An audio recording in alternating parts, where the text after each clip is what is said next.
They've run out of letters of the alphabet to name hurricanes this year. We're all bombarded by these headlines of climate refugees in the media and the melting of the ice caps. Desertification, extreme weather events. Rise in sea levels basically means that, for example, the state of the Maldives without a territory, what would happen? We see everything through the prism of our human eyes. Our life has just become so complex. Whether you like it or not, you can change now, or you're going to be forced to change at some point in the future. So why does this matter? Why does climate change matter? I mean, our way of life and everything we know around us is built upon the idea that our climate is more or less stable. And so perhaps the biggest problem with climate change at the moment is just the simple uncertainty that results from it. Itse en tätä katastrofia ehkä ehdin nähdä, mutta ahdistaa lasten takia ehdottoman paljon.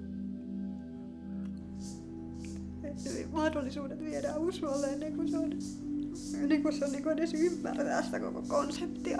We can't afford when things go wrong that we just like, oh shoot, we didn't plan for that. Ilmastoahdistus toimii motivaattorina, joo. Eihän se tietenkään ole merkityksetöntä, mitä me tehdään. Every small steps you make, it does add up together with other people. So there's a few things that you can do that really have a big impact. One of them, of course, is to try not to eat much meat. Erilaisilla kasvisproteiineilla niitä on nykyisin ihan hirveästi saatavilla. Pyydetään tietenkin aika paljon kotimaista. Ei tarvitse olla ihan 25 astetta sisällä. Hankittiin maalämpö ja aurinkopaneelit. Other things are to use public transportation. Travel by train or bus instead of plane. Me ei olla lentomatkailtu useampaan vuoteen enää. You know, walk or bike. I mean, we're in Turku, we have this amazing ferry that works quite well.